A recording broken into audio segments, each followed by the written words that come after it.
Good day, everyone. My name is Bernadette. And my name is Aris, and we are here today to interview one of a kind benefits and data analyst.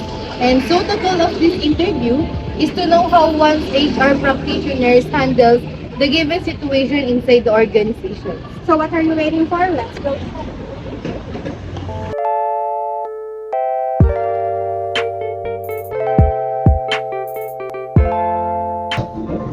Hello po, my name is Bernadette. Nice meeting you.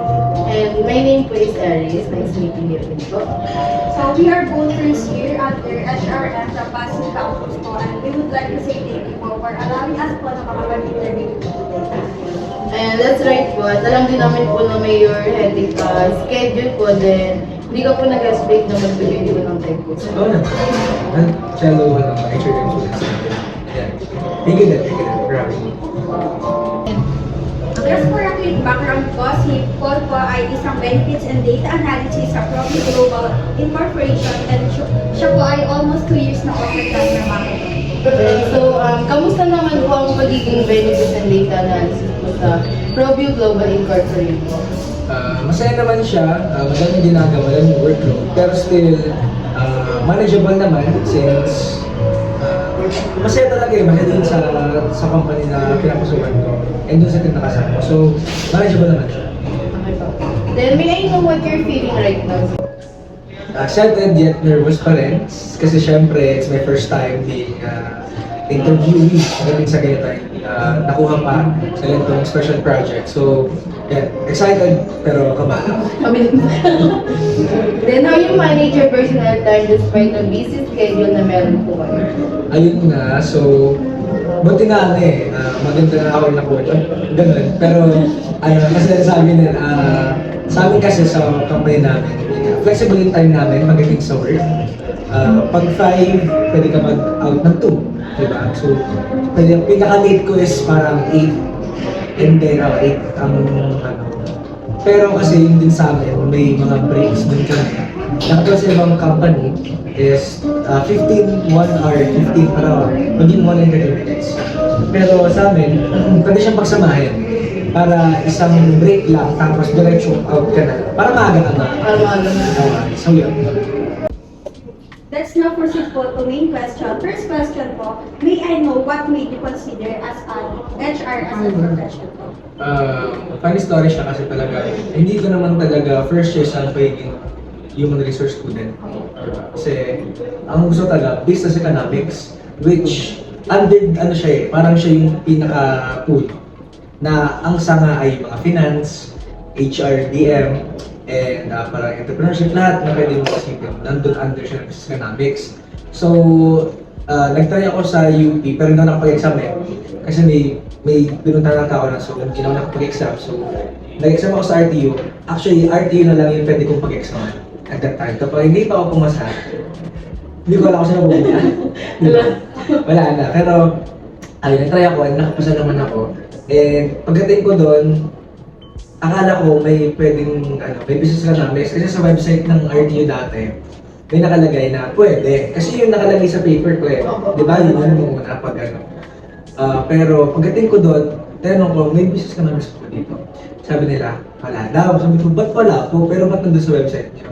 Pero sabi ko, sige, hanap na ako ng iba. Nasa ngayon naman ng which is sabi ko, sige, human resource. Yun nga, doon ko nakilala yung isa kong friend. Kasi nakapila siya, hindi ko siya kilala at that time. Wala talaga ako kaya, hindi ko siya kilala. Pero tanong ko, anong pila to? Sabi niya, human resource. Kasi tayo ko na lang. Kasi good friend kami ng mga lalaki niya. So, up until now. Ayun, pati yun nga, yun ang dahilan kung bakit naging profession ko siya. Pero, at the same time, minahal ko yun kasi yung human resource. Actually, akala ko hindi ko may enjoy yung human resource, pero every time na nagiging second year na ako, third year, parang sabi ko, okay, parang bagay pala sa akin to, masaya pa yung HRDM. So, yun, hindi na nagtuloy-tuloy hanggang sa Pero ako ng first year ka po, hindi ka po ba nag-hesitate na pag second year po, lilipat ka ng major? Actually, hindi ko naisip yun. Kasi, nung first year pa lang ako, minahal ko na agad yung HR. Sabong masaya ka talaga. Masaya talaga ako doon sa kanila. So, yun. And second question naman po, what do you like most about working in human resources? human resources will be pinaka-gusto ko kung bakit. Yes. It's because, syempre nga, I can connect with people. I can know their stories, di ba? Kasi I really want to talk to people. Kasi maganda akong tao. So I really want to know them, to know their stories, makilala sila kung ano ba silang tao sila. So parang sa akin, yun yung naging way ko para matanggap ko din yung HR, na pagiging HR student ko, at gawin ko tong profession. So yun yung Third question po, can you give a short description of an ideal HR workplace or organizational culture? sa company ko, sa Provi Global o PVG, ang culture kasi namin doon is we promote work-life balance talaga.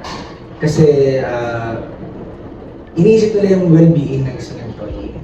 Iniisip nila yung ano namin. Kasi yun talaga yung nakita ko din na maganda. At the same time dun sa amin sa PVG. Kasi makikita nyo sa ibang company, ang facets lang na meron sa HR is human resource, tapos payroll, di ba ganyan, o talent acquisition, employee services. Pero pagdating dun sa Provi Global dun sa amin, ang nagustuhan ko, meron silang facet doon, which is culture mismo. Ano yung culture? So parang they promote na yung well-being nga ng isang employee. They want to make the employees happy. Para syempre maiwasan yung retention. Kasi maging masaya yung employees. Then fourth question naman to, what qualities would you look for a new hire?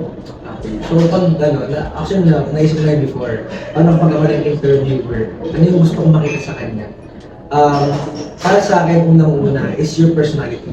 You have to be, para sa akin, makita ko yung humbleness mo pagdating sa ano.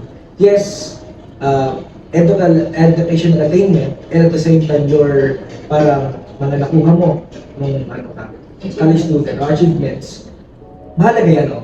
Pero mas una kong tinitingnan yung personality mo, attitude mo towards talking to a person, kung ano ba yung mindset mo pagdating sa ganitong bagay.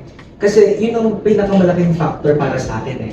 Kahit marami kang achievements, marami kang mapagmamalaki sa resume mo, pero pagdating mo sa katrabaho mo, performance mo, wala din. So, wala mangyayari, di ba? So yun talaga yung attitude and yung how do you talk to other people.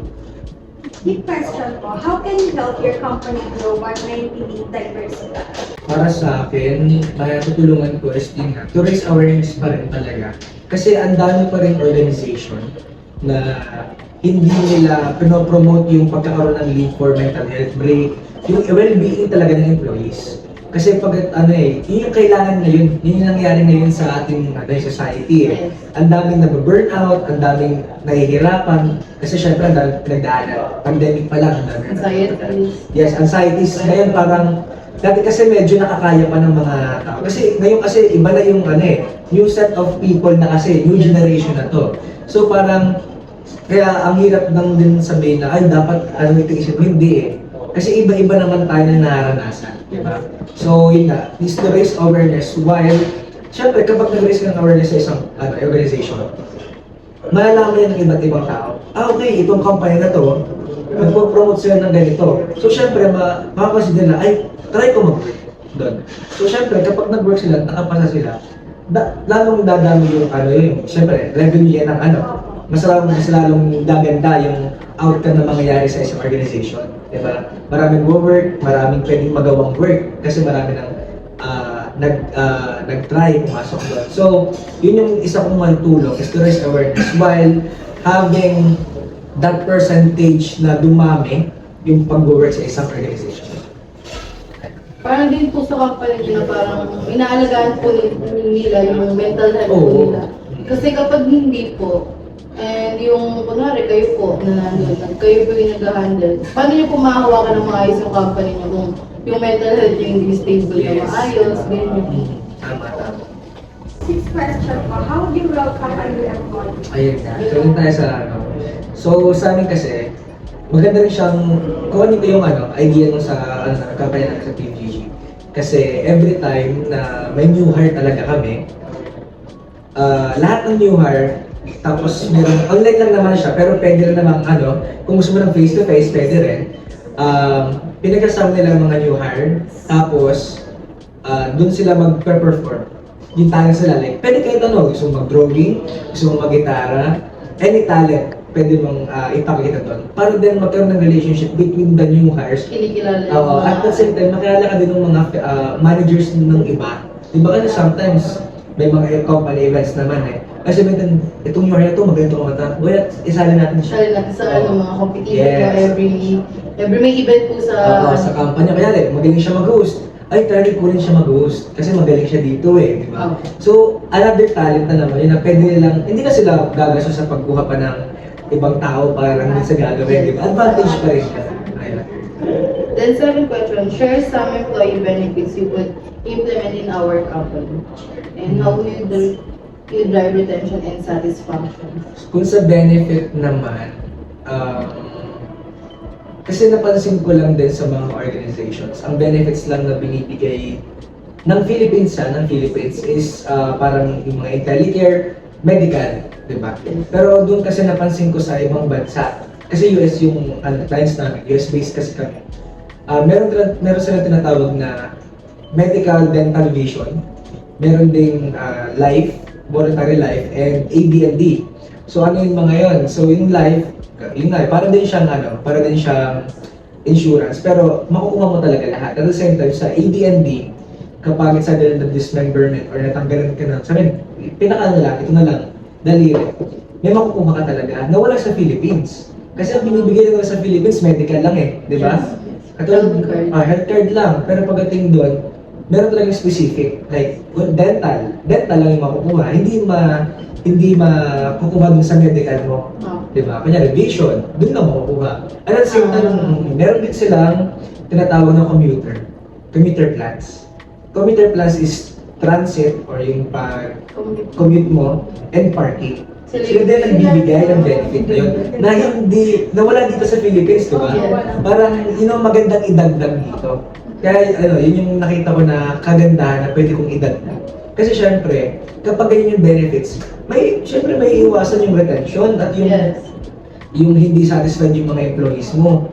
Diba? Kasi, katulad nga ng sinabi ko kanina, kapag nalaman nila na ganito yung isang organization, maraming gustong pumasok dyan. Maraming maiengganyo na lang dito, na dito ako mag-work. Kasi iba yung benefits niya doon sa ibang company, di ba? So yun yung nakikita ko na employee benefits na benefit. The last question po, what question would you ask me if you were the interviewee? Napakahirap ng katanong na yan. Pero, sige. Okay, sige. Ito na lang yung question. How can you improve your work in terms of doing that work while maintaining or improving your career growth? Kasi ang hirap din na work ka ng work. Oo, kasi syempre ikaw naman ayaw mo nang mag-stay ka lang sa ganito. Kasi kapag ang isang tao na naman, kapag araw-araw niya ginagawa yung work na yun, syempre mananawa yan. Mag-iisip siya, ano ba bang pwedeng gawin pa na mag-step up dun sa ginagawa mo? So, paano mo magagawa yun while giving your best sa work? Na iniisip mo din yung career mo. So I guess that's ends here. Thank you so much po, and we're hoping to meet you soon. Then thanks for sharing your experience with us, and today we learned a lot from you. Thank you again for giving us time and consideration. On behalf of my team, we're hoping for your success in your future endeavors. Thank you so much. Thank you so much. Welcome din guys. Thank you. Thank you. Ano sila eh?